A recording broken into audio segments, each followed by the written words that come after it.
Cuando la gente habla lindo de su mamá, yo me quedo callada. No porque no entienda el sentimiento, sino porque yo nunca tuve ese referente. Desde que tengo memoria, mi mamá me miraba como si yo hubiera arruinado su vida desde el primer día que respiré. Literal. Ella siempre decía que yo no debía haber nacido. Eso, en la cabeza de una niña, se convierte en pared. Una pared que uno arrastra a todas partes, sin darse cuenta. Mi papá era el que me rescataba de eso. Él era el que me llevaba a todas partes. Él era el que me hacía sentir que yo importaba. Que yo era una persona normal. Que yo no era un error. Cuando estaba con él, sentía que la vida funcionaba. Él me sacaba a caminar, él me compraba helado, él me enseñó a montar bicicleta, como intentando equilibrar un veneno que ya estaba entrando a mi sistema emocional desde chiquita. Y a mí me entró ese veneno sin yo darme cuenta. Porque uno de niño cree en todo lo que la mamá diga. Y si la que te parió te mira como basura, tú asumes que lo eres. Yo crecí creyendo eso en silencio. Nadie más lo veía. Nadie lo sospechaba. Afuera yo era normal. Pero por dentro yo me sentía mal. Mi primera memoria clara de mi mamá no es un abrazo. No es un mijita. Es esta frase, textual: yo tenía como 6 años, usted fue mi desgracia. Lo dijo así. Sin temblarle la voz. Sin rabia explosiva. Lo dijo como quien afirma una verdad científica. Como quien dice el agua moja o el cielo es azul. Me quedé quieta. Me acuerdo perfecto que pensé, entonces yo tengo que portarme más bien, para dejar de ser desgracia. Ese fue mi primer contrato psicológico con el mundo. Yo no vivía para sentir. Yo vivía para compensar. Vivía para reparar algo que yo no entendía. Algo que no provoqué. Algo que simplemente heredé. Mi papá, cuando escuchaba esas cosas, él no peleaba frontalmente. Él venía y me sacaba de la cocina, del patio, de donde fuera que ella soltara esas sentencias, y me decía: venga, caminemos por ahí un rato, mi niña. Usted no tiene la culpa de nada. Y yo le creía más a él que a mi mamá. Pero igual, las palabras de mi mamá perforaban. El cerebro de un niño no tiene defensas contra eso. Mi mamá nunca me pegó de niña. Ella pegaba peor. Ella construía realidad con palabras. Y las palabras dejan cicatrices que nadie ve, pero duran muchísimo más que los golpes. Fui creciendo creyendo que amar era aguantar. Y que ser hija era pagar culpas que no eran mías. Cuando veía a otras niñas que la mamá las peinaba, que les hablaba bonito, que les decía qué linda estás hoy. No lo podía procesar. Yo pensaba que eso era exageración o actuación. Que nadie podía recibir amor así de fácil. Yo creía que el cariño tenía condiciones, que el cariño tenía requisitos, que una tenía que doler para merecerlo. Mi papá intentaba compensar, pero él trabajaba demasiado. Él llegaba cansado, oliendo a metal y a la calle, pero aún así él hacía el esfuerzo, él hablaba bajito, él era suave conmigo, él era la única calma posible en esa casa. Y mi mamá lo celaba a él conmigo. Literal. Ella se ponía brava cuando él me ponía atención a mí. Una vez me dijo: usted me lo quitó desde que nació. Desde ese día él dejó de ser mío. Y yo. No entendía nada. Era una niña.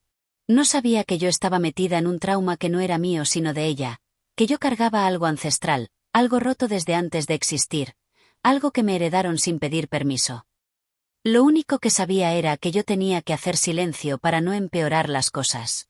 Entonces me volví una niña silenciosa, observadora, evitaba conflictos, no opinaba para no molestar. Y esa característica me marcó para siempre.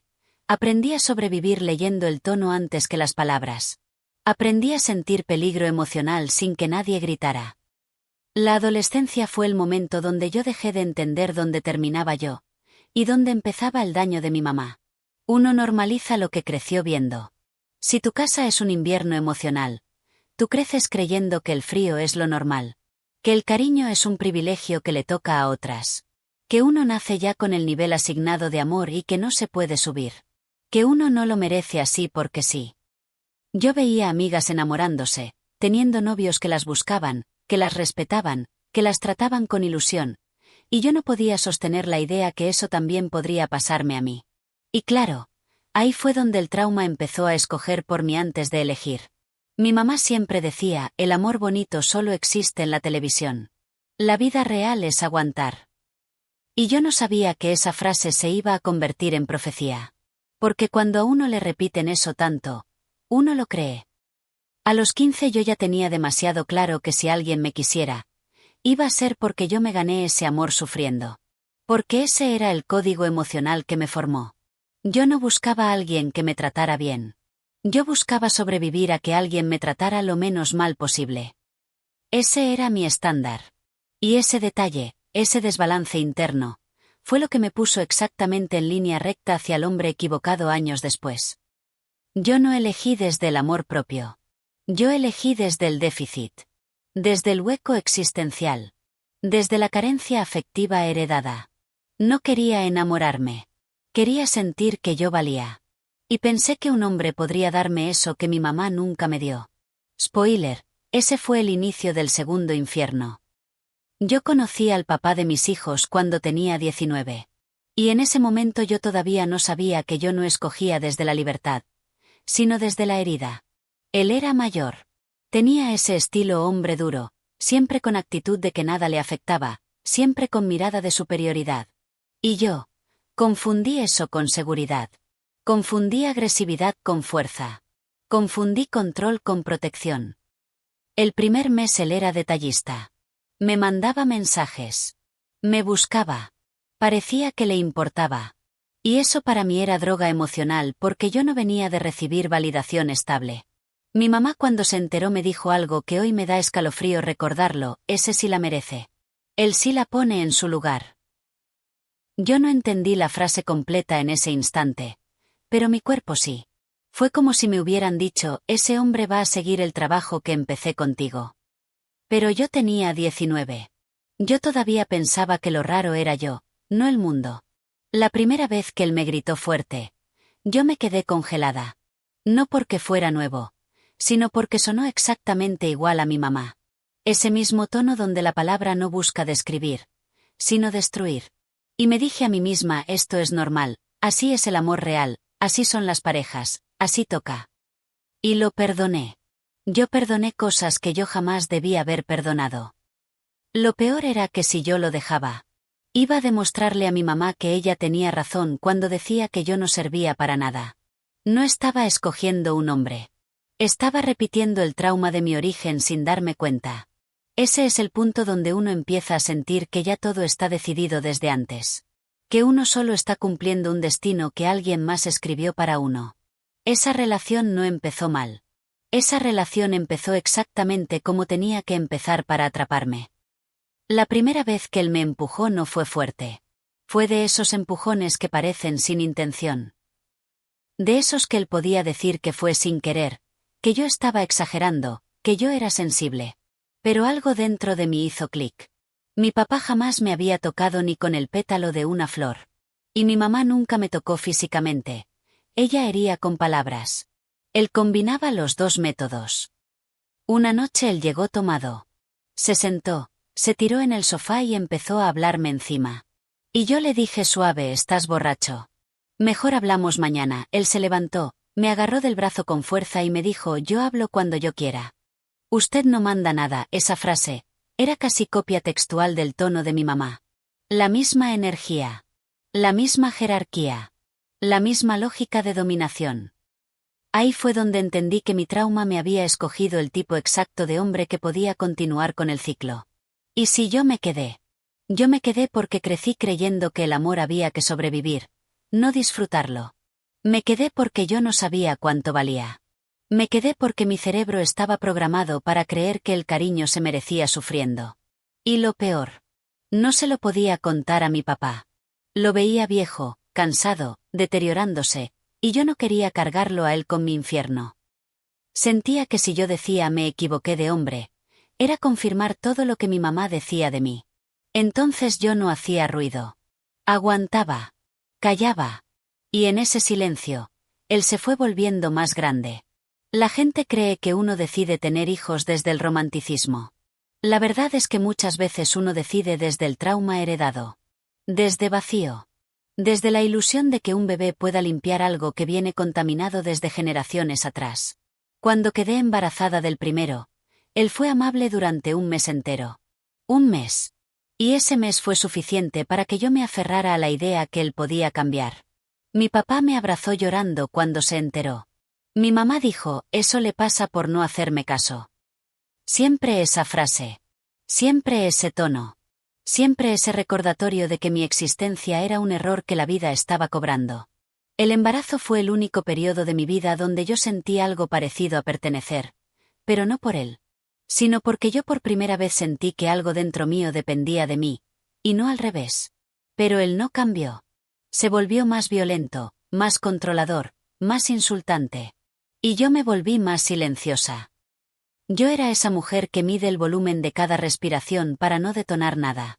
Cuando nació mi primer hijo, lo vi, lo cargué, lo olí, y yo pensé, por favor que el daño se corte aquí. Pero no. No se cortó ahí. Porque yo seguía dentro del ciclo. Seguía bajo la misma estructura. Después vino el segundo. Y después el tercero. Y cada hijo me hacía sentir más atrapada. Más atada. Más sin salida posible. Y mi mamá no perdía oportunidad para recordármelo. Usted escogió. Ahora aguante. Yo no escogí libre. Yo escogí desde lo que me programaron para creer que merecía. Y ahora. Yo tenía 3 vidas a mi cargo fruto de una relación que me estaba matando en cámara lenta. El día exacto donde yo supe que yo ya no podía seguir. No fue un golpe físico. Fue peor. Él estaba tomado. Los niños estaban dormidos. Y él empezó a insultarme bajito, muy lento, muy calculado, como si disfrutara el proceso de quebrarme palabra por palabra. Me dijo textual, tú no sirves para nada, pero yo sé que sin mí tú no eres nada. Esa frase fue como si mi infancia entera hubiera regresado comprimida en una sola oración. Eso era literalmente la tesis completa de mi mamá. Esa era la identidad que me programaron desde pequeña. Y ese instante fue como ver mi propio futuro, versión copia exacta de la vida de mi mamá amargada, resentida, rota, ahogada en odio a su hija, repitiendo el mismo almohadilla trauma transgeneracional. Ahí fue donde yo tuve mi primer rayo de lucidez real. Yo no podía permitir que mis hijos crecieran creyendo que el amor funcionaba así. No era por mí. Era para ellos 3. Si yo seguía ahí, ellos iban a normalizar violencia como vínculo. Y eso sí era imperdonable. Lo miré a los ojos y sin gritar, sin llorar, sin temblar le dije, yo no vuelvo a permitir que nadie me hable como tú. Él se rió. Se burló. Me dijo, tú no tienes a dónde ir. Nadie te va a recibir. Y ahí fue cuando pasó algo que yo jamás hubiera imaginado. Tenía miedo, pero ya no tuve pánico. Fue como si algo interno hiciera switch. Como si mi cerebro se hubiera cansado de sobrevivir. No lo decidí racionalmente. Fue algo casi primitivo. Agarré a mis hijos. Agarré 2 mudas de ropa. Y salí. Sin plan. Sin plata. Sin respaldo.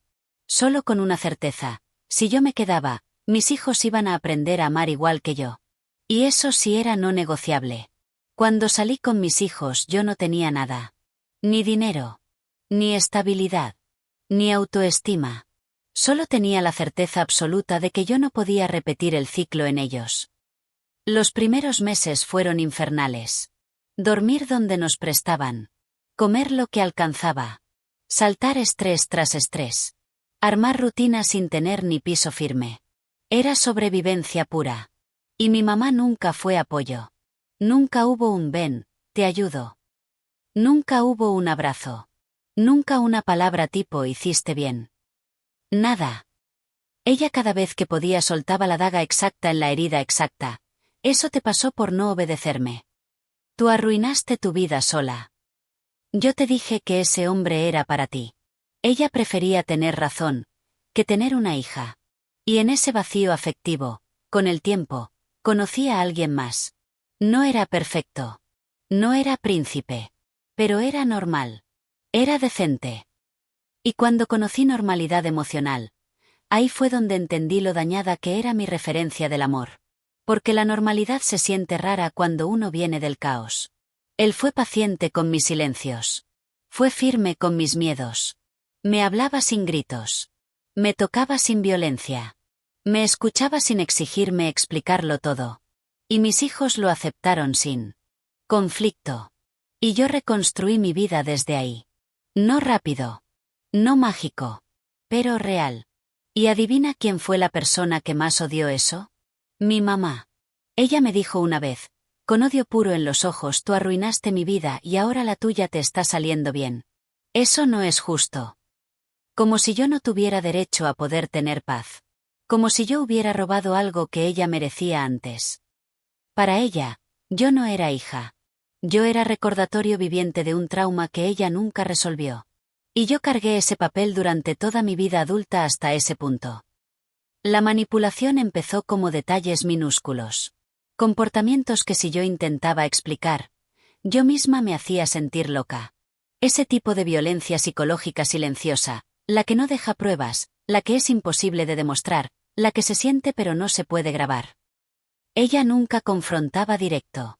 Ella atacaba como serpiente, sin ruido, sin escena, sin estallar. Solo dejaba el veneno ahí y ya. La primera vez que yo la escuché diciéndole algo torcido a uno de mis hijos fue casi susurrando, creyendo que yo no estaba cerca. Tu mamá se fue porque no quería sufrir. Pero la que realmente sufre es la familia que ella destruyó.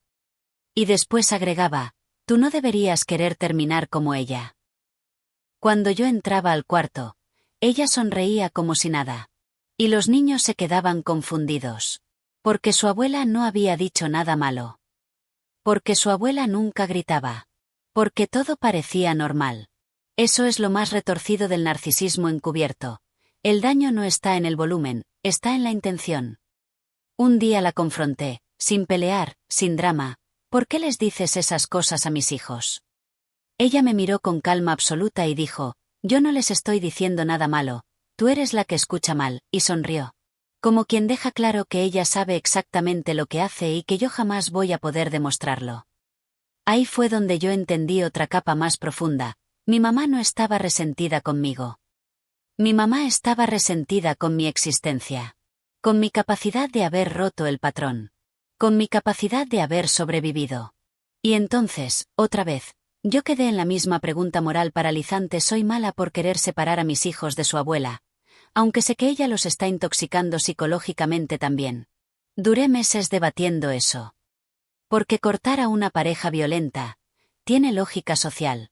La gente te puede llegar a comprender. Pero cortar a tu mamá, eso en la cultura latina es un pecado mortal. Porque aquí ser hija mujer viene con mandato no escrito de aguantar, de sostener, de perdonar, de cargar. La sociedad nos programa para creer que la madre tiene inmunidad moral absoluta solamente por haber parido.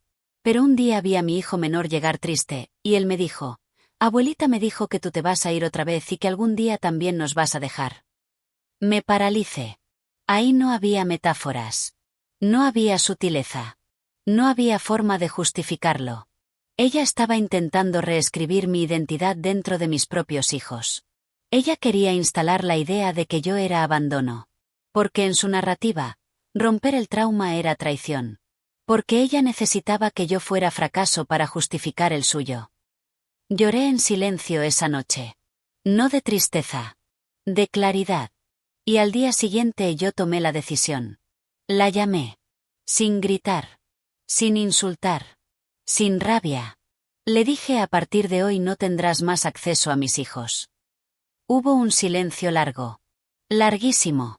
Y ella solo respondió seco, sin una sola emoción visible: lo peor que le pudo pasar a esta familia fue haberte tenido. Y colgó. Ese fue el cierre. Ese fue el final de esa relación madre-hija. No hubo disculpa. No hubo reflexión. No hubo tal vez yo fallé. Solo reafirmación de odio. A partir de ese día, yo soy oficialmente la mala hija para todo el sistema familiar. Para mis tías. Para mis primos. Para los viejos conocidos.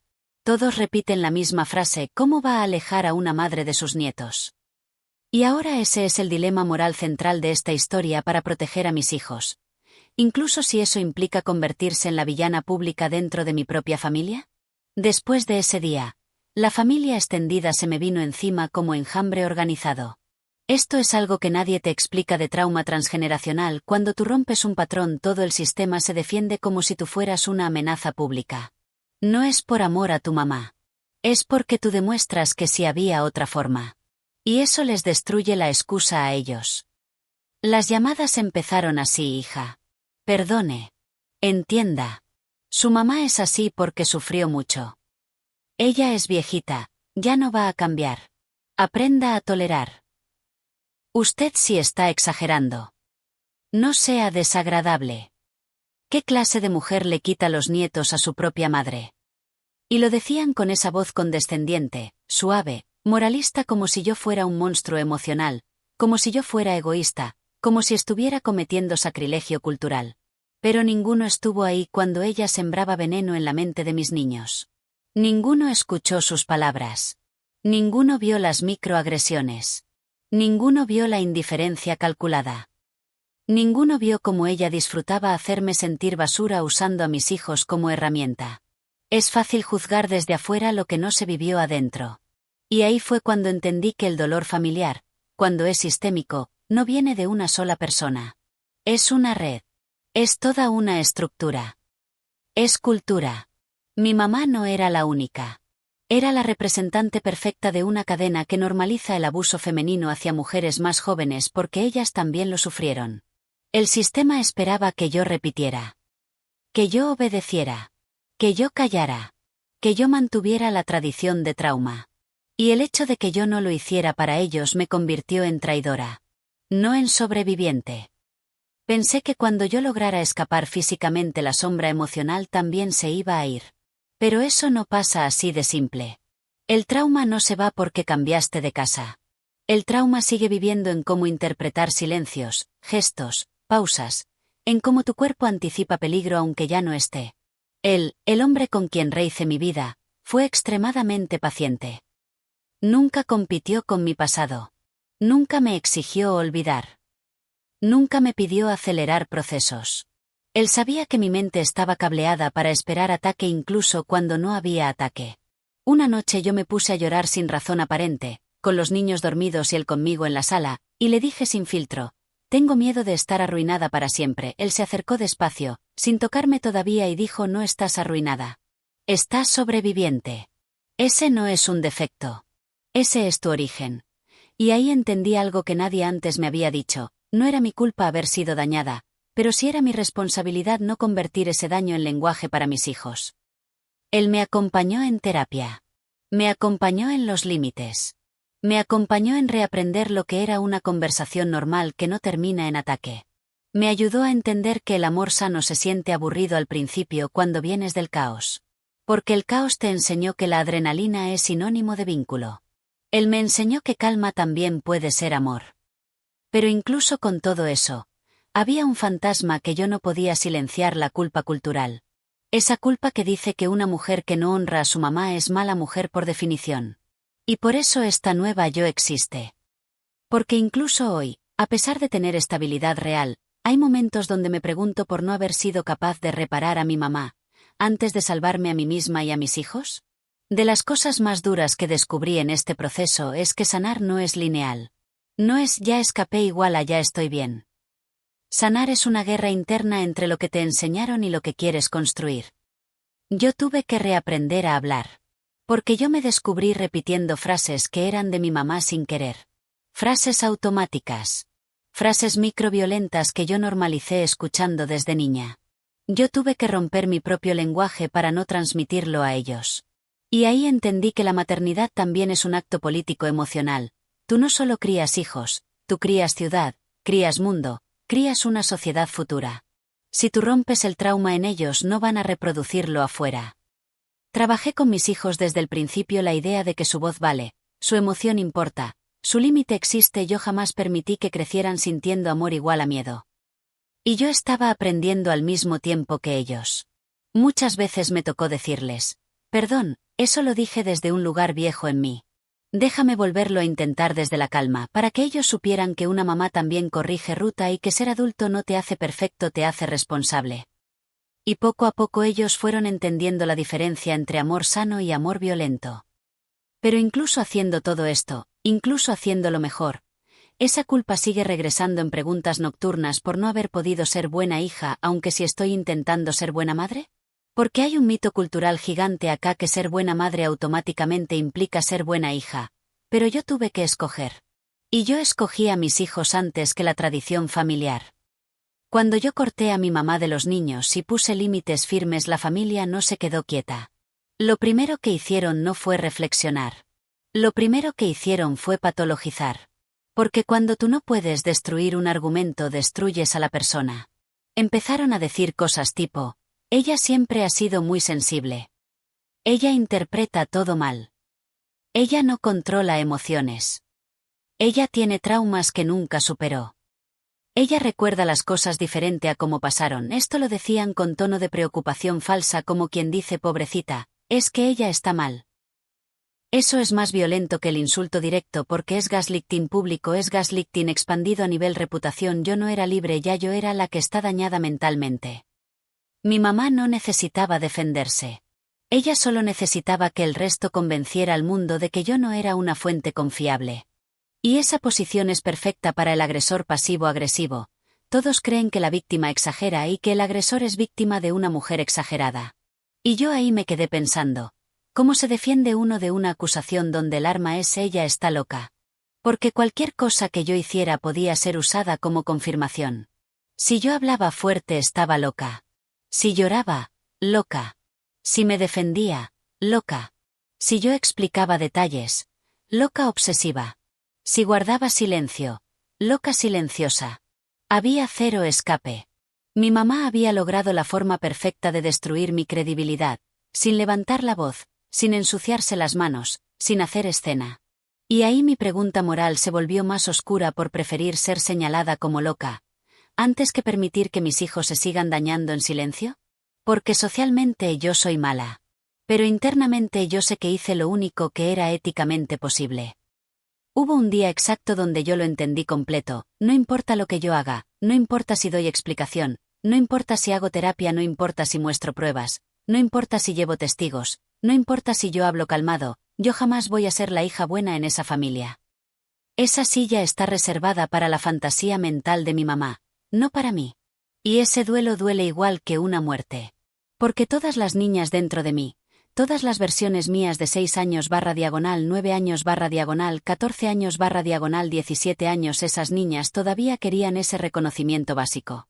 Un día en la madrugada le dije a mi pareja: me duele que no me va a querer nunca, y él me dijo con una calma que me rompió y me soldó a la vez: tú llevas toda la vida queriendo que ella te vea como buena. Pero tú ya lo eres. Ella no tiene el poder de poner nota sobre tu valor. Ahí entendí: ella no me odia por lo que hice, ella me odia por lo que sobreviví sin pedirle permiso. Esa es la verdadera raíz. Mucha gente cree que la violencia más fuerte fue la del hombre borracho, pero no, la violencia más profunda fue que mi mamá me culpó por sobrevivir. Aquí me pregunto otra vez por decidir dejar morir la versión de buena hija para poder nacer como buena madre. Porque si yo seguía tratando de ser buena hija, el precio era sacrificar mi vida entera para encajar en el trauma heredado. Si yo elegía ser buena madre, el precio era ser villana en toda narrativa familiar. Elegí ser la villana. Porque mis hijos merecen ver a una mujer rompiendo cadenas, no aguantando para que no hablen mal de ella. Yo me hice el personaje malo oficial para que ellos no tuvieran que serlo un día. Cuando empiezas a mejorar, ellos se enojan más. Algo que nadie te advierte es esto: la familia que necesita que tú seas la versión rota se enfurece cuando tú mejoras. Porque tu mejoría demuestra que el problema nunca fuiste tú, demuestra que el problema era el sistema emocional que ellos sostenían. Cuando yo empecé a construir mi vida con estabilidad real, cuando mis hijos empezaron a verse felices, estable, cuando yo ya no lloraba por nada, cuando yo ya me sentía segura, cuando ya tenía ingresos sin depender de nadie, la narrativa se volvió esto: tuvo suerte. Le tocó fácil con ese nuevo hombre. Eso se le va a acabar. Es cuestión de tiempo para que la vida la ponga en su lugar. El éxito para ellos no era prueba de sanación, era una amenaza al relato que habían apoyado durante años. Porque si yo funciono, entonces no estoy loca. Y si no estoy loca, entonces ellos fueron agresores. Y ellos jamás van a aceptar esa responsabilidad. Una tía un día dijo algo que me quedó clavado: ella ahora se cree mucho solo porque ya no está destruida. ¿Entiendes la frase? Como si yo perteneciera al estado destruido, Como si yo tuviera obligación de seguir estando rota para pertenecer al clan. Como si reconstruirme fuera una ofensa personal hacia ellos. Eso es algo muy latino. Muy de familia que se alimenta del espiral de fracaso ajeno. Porque cuando tú sales del molde de víctima te conviertes automáticamente en amenaza. El miedo más profundo, que mi mamá pudiera hacer con mis hijos, lo mismo que hizo conmigo. Y este capítulo es el que más tardé en verbalizar en terapia. Mi miedo real no era que me siguieran llamando loca. Yo ya asumí ese rol social. Mi miedo real era que mi mamá pudiera entrar por la grieta emocional de mis hijos y sembrar en ellos la misma culpa que sembró en mí. Que les enseñara que quererla más a ella que a mí era moralmente superior. Que cuestionar a la abuela igual a ser mala persona. Que mi mamá pudiera convertirlos en jueces míos igual que ella me convirtió a mí en juez de mi propio padre cuando era niña. Porque mi mamá sabía jugar ese juego. Era su talento más peligroso. No gritaba. No golpeaba, no amenazaba. Solo sabía narrar. Y quien controla la narración controla la memoria. Eso es violencia invisible, pero es la más efectiva. Hablé con mi pareja una noche sobre ese miedo y le dije, temo que un día ellos vuelvan a mi casa hablando con su lenguaje. Con su código. Con sus palabras. Con su narrativa. Y yo pierda a mis propios hijos sin que nadie me toque físicamente. Él me miró fijo y me dijo, no vas a perderlos porque tú sí les enseñas verdad. Ella les enseña la culpa. La culpa no gana contra la verdad cuando un niño crece en amor real. Y eso me sostuvo. Pero incluso así ese miedo vive en mí. Cada vez que alguno de mis hijos regresa pensativo o callado o raro después de haber estado cerca de algún familiar que todavía opera bajo su narrativa. Es un miedo heredado intergeneracional. Algo dentro de mí siempre revisa señales, analiza tonos, descifra microgestos. Mi cuerpo todavía protege. Mi cuerpo todavía cree que cualquier descuido pequeño puede ser entrada a un trauma repetido. Y entonces surge otra pregunta moral por controlar el acceso a mis hijos como si estuviera en guerra. Porque para mucha gente esto parece exageración, algo paranoico. Algo típico de persona inestable, pero yo sé que no es paranoia, es supervivencia informada. Ya vi lo que esa mujer puede hacer sin levantar la voz. Y no voy a permitir que esa capacidad destruya otra generación más. Hay una parte de esto que casi nadie admite en voz alta, pero todos los que venimos de hogares latinos con trauma intergeneracional la hemos sentido alguna vez, el miedo a estar espiritualmente maldita por romper la estructura familiar. Y yo lo viví así. Desde niña la religión no fue fe, fue control emocional.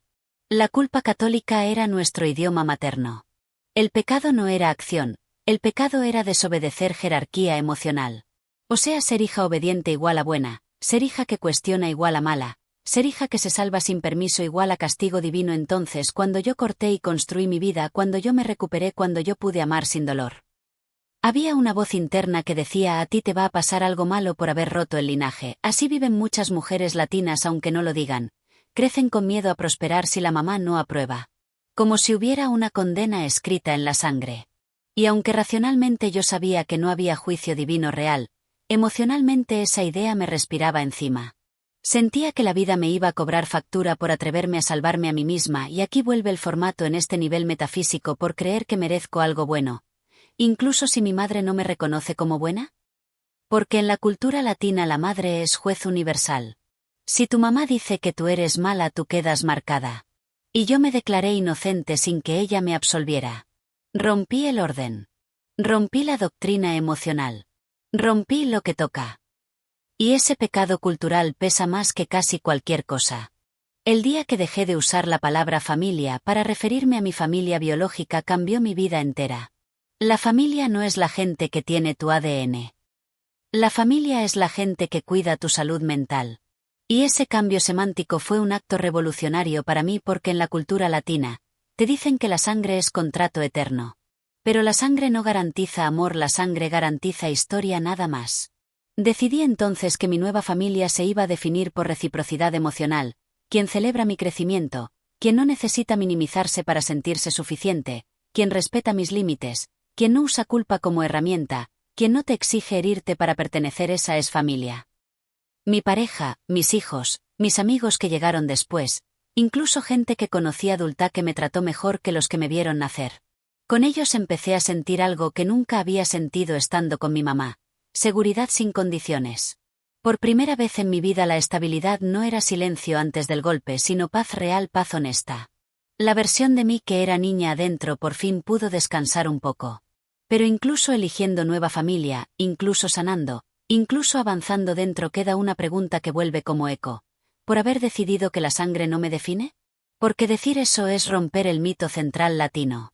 Decir eso es quemar el contrato emocional más fuerte que te imponen desde que naces. Cuando ella vio que yo no me destruí.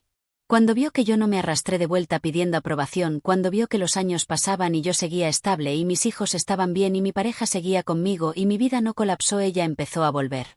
Pero no volvió como mamá. Volvió como estrategia. Primero fue preocupación. Luego curiosidad. Luego quiere ver a los niños aunque sea un ratito. Todo en lenguaje suave. Todo en modo diplomático. Todo con apariencia de calma. Como si nada hubiera pasado. Como si la violencia emocional que ella ejerció durante años fuera simplemente malentendidos. Como si yo estuviera exagerando y ya hubiera madurado.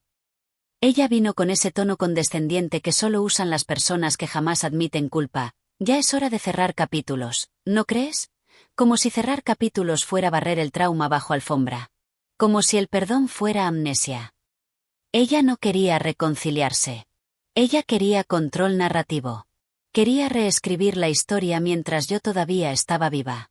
Y si yo la dejaba entrar aunque fuera un poquito, ella iba a usar ese centímetro de apertura para tomar metros. Porque así funcionan estas personas. Ellas no necesitan espacio, ellas necesitan grietas. Sentí miedo esa primera vez que volvió a tocar mi puerta emocional. Y sentí rabia también. Porque ella volvió justo cuando comprobó que el relato de loca ya no se sostenía socialmente. Cuando vio que la sociedad ya no la ayudaba a sostener mi destrucción, ahí decidió aparecer. No cuando estaba rota. No cuando estaba hundida. No cuando necesitaba madre. Volvió cuando ya no la necesitaba. Porque en ese punto volver ya no era maternidad, era estrategia. Ella vino a mi casa. Yo la recibí afuera. No la dejé entrar. El viento estaba caliente. Mis manos estaban frías. Ella me miró como si yo fuera una estudiante rebelde, no una mujer adulta que sobrevivió a ella, y antes de decir nada sonrió. Esa sonrisa de yo sé que tú tarde o temprano regresas a mí. Y me soltó: tú siempre exageras todo. Yo nunca fui mala contigo, y ahí yo respiré despacio y respondí: tú nunca fuiste inocente con lo que decías. Ella frunció las cejas. Tú estás inventando recuerdos que no pasaron así, y yo firme: tú solo puedes negar hechos cuando nadie más entiende lo que viviste conmigo. Pero yo sí lo viví. Ella bajó la mirada un segundo. Y cuando la levantó tenía ese tono venenoso disfrazado de cariño. ¿Tú crees que vas a ser feliz sin mí? Yo respondí: yo ya soy feliz sin ti. Ella se quedó muda. Eso nunca lo había escuchado. Después soltó el golpe emocional final. Los hijos siempre vuelven donde la madre. Tus hijos un día van a darse cuenta quién eres tú de verdad. Y la miré fijamente, sin parpadear, y dije: mis hijos ya saben quién soy yo. La pregunta es: ¿quién fuiste tú para mí? Ella retrocedió como si eso fuera violencia física. Porque esa frase le tocó donde nunca quiere verse. Lo que ella fue. No lo que dice que fue. Esa conversación terminó con ella diciendo: yo no tengo nada que hablar contigo mientras sigas así, y cerré esa escena diciendo: exacto. Porque yo ya no soy quien tú podías manipular. Ella se fue sin despedirse, como siempre, sin aceptar ni un gramo de responsabilidad. Pero por primera vez yo tampoco sentí necesidad de explicarme. Después de ese día algo en mí se acomodó internamente, como si una pieza que llevaba décadas fuera de lugar por fin encajaba donde siempre debió estar. No fue alivio inmediato, fue como un silencio nuevo, un silencio que no era tensión sino presencia. Por primera vez yo ya no estaba reaccionando a ella. Yo ya estaba actuando desde mí. Esa diferencia es inmensa. Toda mi vida yo había definido mis decisiones en función de cómo ella podía interpretarlas. Desde niña. Desde adolescente. Desde adulta joven. Desde madre primeriza. Antes vivía a la defensiva. Ahora vivo desde la construcción. Y es ahí donde yo entendí que la sanación verdadera no llega el día que dejas de llorar, sino el día que tu cuerpo deja de pedir permiso para existir. Ese día algo en mi biología emocional cambió. No sé explicarlo con otra palabra que no sea esta autoridad. Yo dejé de sentir que ser hija me hacía deuda. Yo dejé de sentir que ser mujer me hacía sacrificeable. Yo dejé de sentir que romper el trauma era pecado. Dejé de sentir que la culpa era el pago inevitable por liberarme. Esa estructura interna, esa nueva identidad ya no dependía del relato de nadie. Por primera vez yo me había convertido en testigo suficiente de mí misma. No necesité validación externa. No necesité árbitros. No necesité que nadie dijera tiene razón. Fui mi propia evidencia. Y ahí se genera la pregunta moral central del capítulo: ¿por sentirme por primera vez suficiente sin permiso? Porque culturalmente a las mujeres nos enseñaron a pedir autorización para existir, a pedir aprobación para prosperar, a pedir bendición para ser felices. Y por primera vez en mi vida entendí que esa bendición no se pide. Esa bendición se toma. Cuando mi mamá entendió que ya no era manejable emocionalmente, que ya no me podía mover con culpa, que ya no me podía chantajear con moral, que ya no me podía desestabilizar con narrativa, ella cambió de tácticas. Las personas que aman el control no se retiran. Cambian de método. Y ahí empezó el segundo frente de guerra: control social, control logístico, control externo. Primero fueron comentarios hacia familiares lejanos: ella se cree mejor que todos. Ahora se hace la psicóloga. Ella quiere hacerse la víctima siempre para que la ayuden. Después fueron comentarios hacia amigas viejas mías: ella está manipulada por ese hombre nuevo. Algo raro pasa ahí. Él la controla porque para ellas no existe mujer libre. Solo existe mujer bajo control de algún hombre. No conciben a una mujer autónoma. Luego empezó la preocupación hacia mis hijos: yo solo quiero protegerlos a ellos. Ella los va a volver como ella. Esos niños no tienen estabilidad emocional. ¿Ves la estrategia? Después de intentar destruir mi credibilidad emocional, ahora quería destruir mi credibilidad maternal. Porque si la madre falla, la narrativa vuelve a ser válida. Esa era la meta. Cuando no pueden destruir tu identidad interna, intentan destruir tu reputación externa. Pero aquí pasó algo nuevo por primera vez en mi vida. Ya no me derrumbé. Ya no sentí necesidad de explicar nada. Ya no sentí pánico interno. Ya no sentí esa sensación de que tengo que demostrar inocencia. Porque esta vez yo ya tenía estructura propia. Y cuando tú tienes estructura propia, el ruido externo pierde poder. Mis hijos estaban estables. Mi relación estaba estable. Mi vida estaba estable. Y eso era un muro. Un muro que ella ya no podía atravesar. Por sentir que ahora cuando ella habla mal de mí, ya no me importa, porque por primera vez en toda mi existencia su opinión dejó de ser sentencia. Y se volvió lo que siempre debió ser: ruido. Esto pasó un domingo en la tarde. Día normal. Casa normal. Todo tranquilo. Nadie estaba emocionado. Nadie estaba hablando del pasado. Uno de mis hijos, el del medio, estaba haciendo tarea en la mesa, levantó la cabeza y me preguntó sin drama, sin intención de herir, sin tensión: mamá, ¿por qué tú no quieres que nosotros veamos a la abuela? No lo dijo en tono acusador.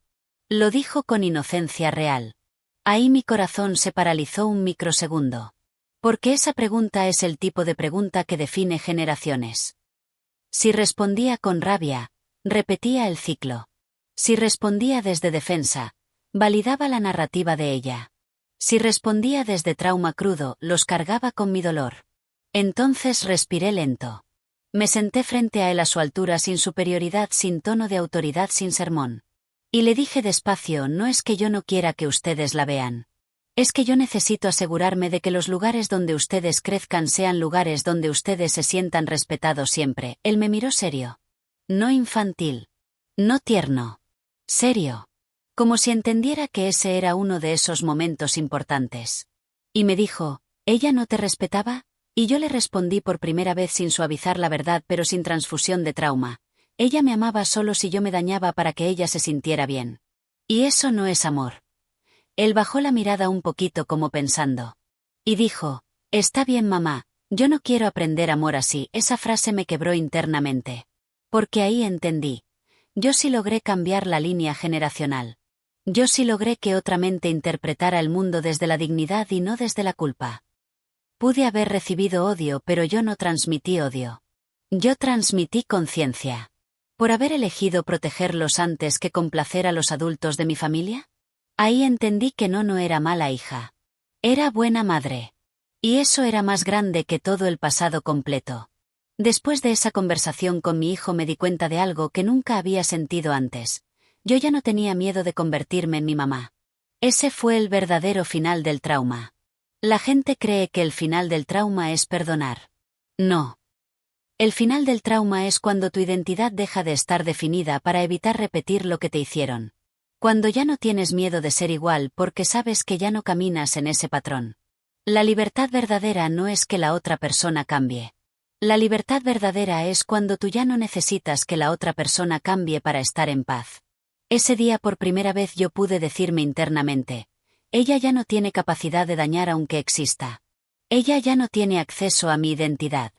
Ella ya no tiene acceso a mi narrativa. Ella ya no tiene acceso a mi mundo interno. Ahí llegué a un punto que nunca imaginé posible. Neutralidad emocional. No es amor, no es odio, no es miedo, no es rencor, es nulo. Es simplemente una persona más del mundo que ya no es eje de nada en mi sistema interno. Eso es muchísimo más liberador que cualquier perdón simbólico religioso cultural. Porque yo no la perdoné para salvarla a ella. Yo me liberé para salvarme a mí por estar en paz sin reconciliarse.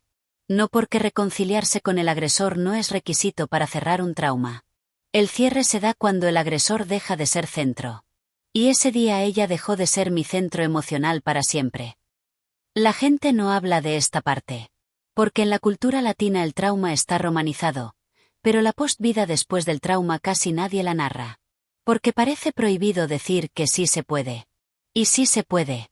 Cuando uno ya no está sobreviviendo, uno empieza a construir. Y esa parte fue rarísima al inicio porque mi sistema nervioso estaba acostumbrado a microtensiones constantes y cuando desaparecieron hubo un silencio que al principio daba miedo, pero ese silencio era paz. Yo empecé a hacer cosas que jamás pensé que iba a tener derecho. Empecé un proyecto propio digital con mis manos, organicé mi casa con mi propio orden emocional, viajé con mis hijos a lugares donde nunca fui de niña, pude dormir sin miedo que se abran puertas de golpe, pude comer sin nudo en el estómago, logré decidir sin culpa. Era como si mi identidad recién se estuviera estrenando la edad adulta. Y pensaba, ¿esto era ser persona? Esto era vivir. Porque la vida antes había sido sobrevivir a un entorno hostil dentro de la misma familia. Y sí, yo sé que esto para mucha gente se siente demasiado real. A veces tu familia real empieza el día que te separas de tu familia biológica. Mi pareja nueva, mis hijos, mis amistades nuevas, ellos eran mi familia real. Ahí fue cuando empecé a notar que mis hijos reían diferente, que ya no estaban tensos cuando yo movía una silla, que ya no había silencio anticipando explosión. Mi hijo un día me dijo: mamá, tú eres diferente, tú no eres como la abuela. Tú escuchas. Tú no gritas para tener razón. Y eso valía más que cualquier perdón imposible de mi mamá. Esa frase fue mi diploma de cierre. Cuando mi vida empezó a ser estable, cuando ya había calma, cuando mis hijos ya estaban tranquilos, cuando yo ya no estaba en modo alerta, ahí es cuando empezó la reaparición estratégica de familia.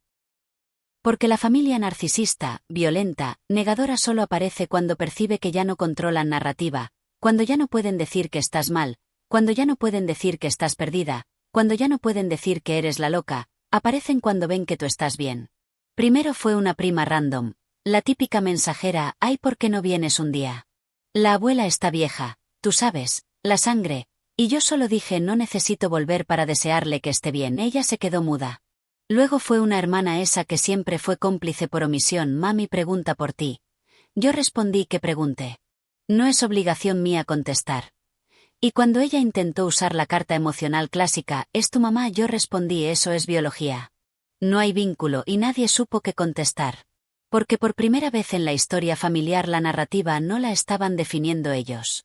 No era odio, no era venganza, no era rabia, era neutralidad real.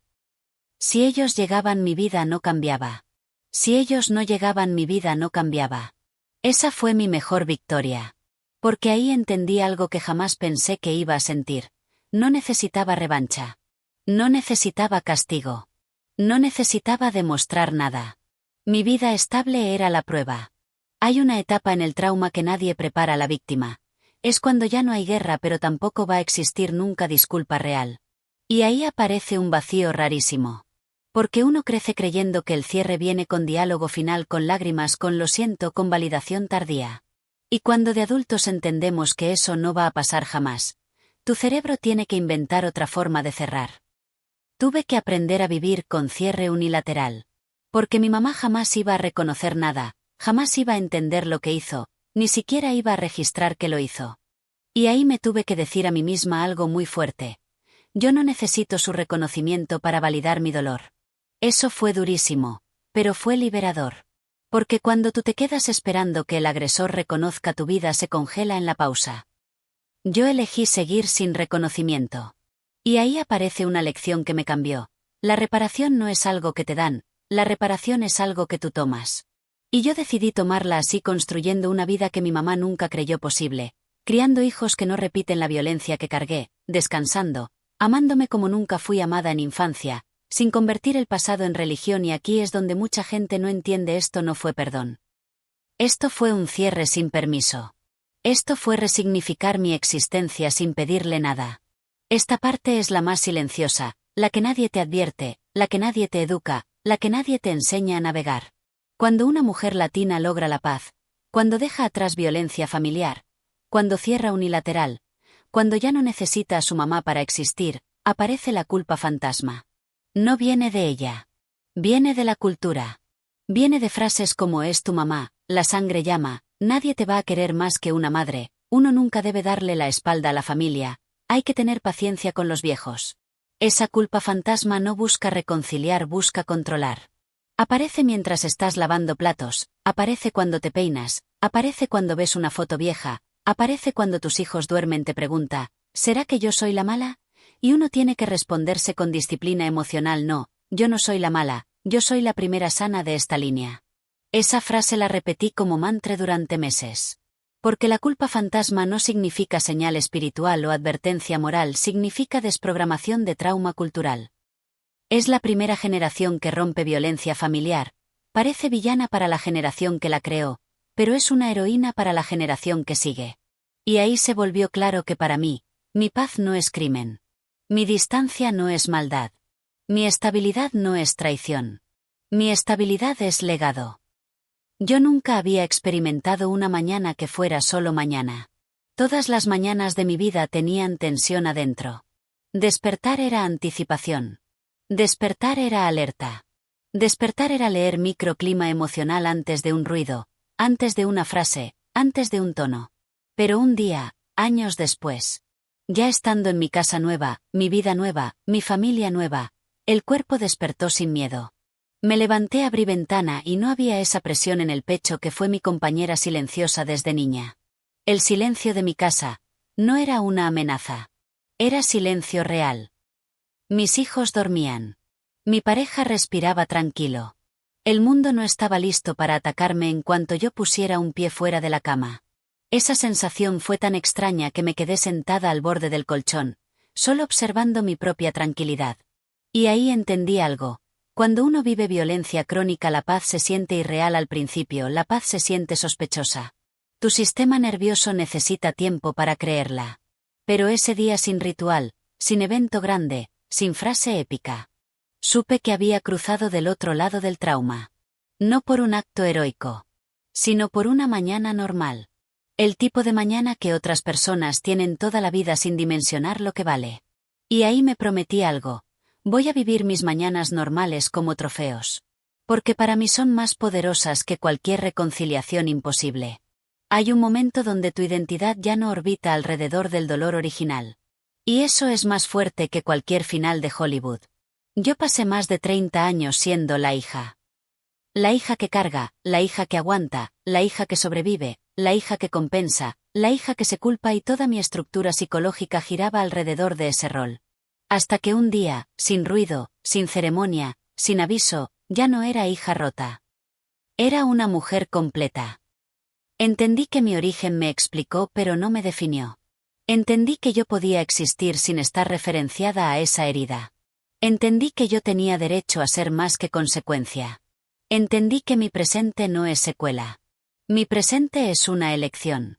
Y ese cambio de identidad fue el verdadero nacimiento emocional. La niña que fui por fin pudo dejar de sostener el mundo con los dientes. Pudo bajar los brazos. Pudo dejar de estar defendiendo su existencia todo el tiempo. Y yo le dije internamente, dije, todo lo que tú sufriste no fue en vano. Yo voy a vivir una vida que te honre. Y lo estoy haciendo. Ser mujer plena es poder mirar para atrás sin temblar y mirar para adelante sin pedir permiso. Esa es mi venganza más elegante y silenciosa, no ser sombra de lo que me hicieron. Ser vida propia. Lo que más cuesta no es cortar contacto, lo que más cuesta no es dejar de intentar, lo que más cuesta no es irte, lo que más cuesta es aceptar que ella nunca va a ser otra. Que esa versión buena, amorosa, madura que tú esperaste toda tu vida, no existe. Y que tú, por años, estuviste tratando de forzar el universo entero para que esa versión imaginada de tu mamá apareciera un día. Yo tuve que aceptar eso llorando sola muchas noches, mi mamá nunca fue esa versión. Y nunca iba a ser esa versión. Y en el momento que yo acepté esa verdad dolorosa, el dolor empezó finalmente a bajar. Porque yo ya no estaba luchando contra la ficción. Estaba mirando la realidad. Y aunque doliera más, la realidad era más liviana que la fantasía. La fantasía esclaviza. La realidad libera. Ese día yo solté la pregunta ¿por qué ella no me quiso? Esa pregunta destruye vidas enteras. El trauma materno profundo no se sana encontrando el motivo. Se sana dejando de pedir explicación. Ese fue mi cierre final. No necesito entenderla para liberarme. Necesito soltar la expectativa de que algún día me ame como merecía. Porque esa expectativa es la cárcel, pasaron años sin verla. Ya tenía mi casa, mi rutina, mi paz, mi vida. Mi identidad nueva estaba estable. Hasta que un día, sin aviso previo, sin mensaje previo, sin permiso, ella tocó la puerta. Sentí el golpe seco en la madera. No hubo ansiedad. No hubo opresión en el pecho. No hubo necesidad de prepararme para defenderme. Solo hubo silencio interno. Caminé hacia la puerta, sin adrenalina, sin temblor, sin narrativa acelerada adentro. Cuando abrí, ahí estaba ella.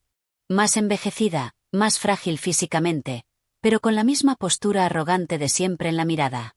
Me miró como si nada hubiera pasado jamás, como si todas las versiones mías anteriores, las rotas, las pequeñas, las desesperadas, las invisibles, no hubieran existido. Y lo primero que dijo fue, ¿qué? ¿No vas a saludar a tu madre?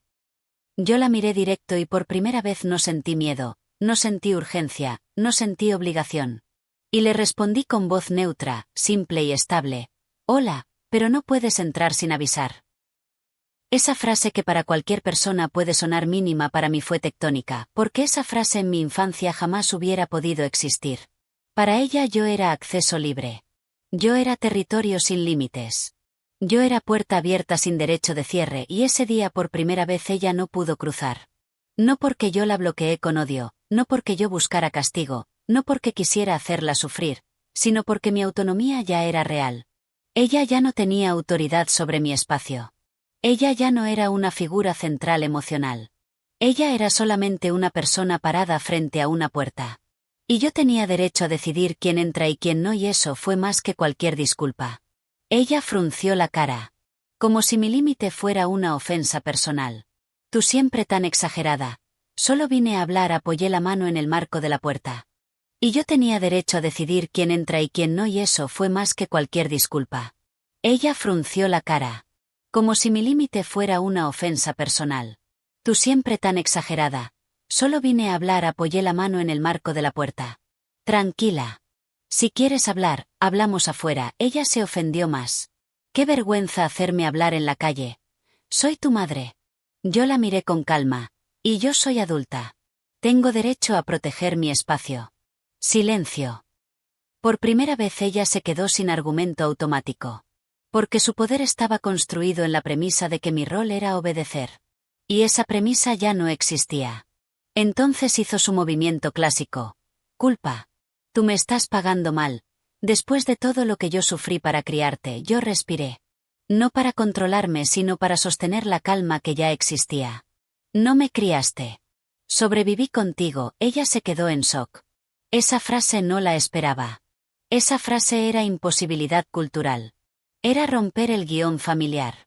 Después intentó con rabia. Tú siempre fuiste malagradecida, y esta vez, no dolió. Solo lo miré como una frase vieja, como una grabación antigua en cassette que ya no tiene volumen emocional. Eso no es verdad. Y ya no acepto esa narrativa, y en ese instante todo lo que ella dijo dejó de ser arma y se convirtió en sonido sin poder. Ella bajó el tono. Entonces, ¿qué quieres? Y yo solo dije, quiero vivir en paz. Ella no supo qué hacer con esa respuesta porque no había pelea que entrar, no había drama que encender, no había herida que manipular. Ella esperaba guerra y encontró neutralidad. Y ese fue el final real de su dominio. Después de ese silencio incómodo ella hizo lo que hace todo agresor emocional cuando pierde control, intentó convertir la visita en preocupación. Solo vine a saber cómo estabas. No seas tan fría, mentira. Yo la conozco. Su amor nunca fue cuidado. El interés de ella siempre fue interés por su conveniencia. Yo me quedé firme en marco de puerta, sin agresión. Estoy bien, ella desvió la mirada. Y soltó la verdad envuelta en excusa. Es que, ya no puedo hacer muchas cosas sola. Ahí estaba el motivo real. No era amor. No era culpa tardía. No tenía conciencia moral. Era dependencia. Ella había perdido su red primaria de control. Las otras hijas ya no vivían cerca y yo era la única opción estable. Ella volvió buscando el rol de cuidadora obligatoria. Quería acceder a mi vida para beneficio propio. No para una reparación genuina. Y yo lo vi claro. Por primera vez sin niebla emocional. Entiendo. Pero yo no puedo cuidar a una persona que nunca quiso cuidarme a mí, no lo dije para herir. Lo dije como límite adulto. Ella trató una última carta. Eso no es de buena hija, y ahí yo cerré la narrativa completa, es que yo ya no vivo para ser buena hija. Vivo para ser buena persona para mis hijos. Y para mí. Silencio total. Ella entendió en ese instante que conmigo se había acabado. No su vida física. No el vínculo biológico. El permiso psicológico. Ella se quedó ahí parada unos segundos. Esperando que yo retrocediera. Esperando que yo quebrara. Esperando que yo volviera a ocupar el rol de hija sin derechos que siempre tuvo de mí. Pero no pasó. Mi cuerpo no tembló. Mi voz no se quebró. Mi pecho no se hundió. Y cuando le dije me tengo que ir. Cuídate. La puerta se cerró suave. Sin golpe. Sin rabia. Sin teatralidad. Neutral. Y cuando escuché el sonido del pestillo sentí algo que nunca había sentido en toda mi vida. Paz sin culpa. No culpa católica, no culpa cultural, no culpa de hija asignada, paz del adulto que eligió su propia vida. Yo no la expulsé de mi mundo desde el odio. Yo solo dejé de permitir que tuviera acceso involuntario a mi vida emocional. No la bloqueé por venganza. La bloqueé por higiene mental. Y en ese momento entendí con certeza absoluta, ser la primera sana de la familia, no es ser la que perdona, no es ser la que se reconcilia, no es ser la que regresa, no es ser la que aguanta, ser la primera sana de la familia, es ser la primera que se sale. La primera que dice no. La primera que establece límite. La primera que renuncia a la culpa heredada. Yo no rompí la familia. Rompí la violencia que se heredaba dentro de ella. Y ahí está la diferencia que lo cambia todo. Esa tarde, después de cerrar esa puerta, me senté en la sala. No lloré. No temblé.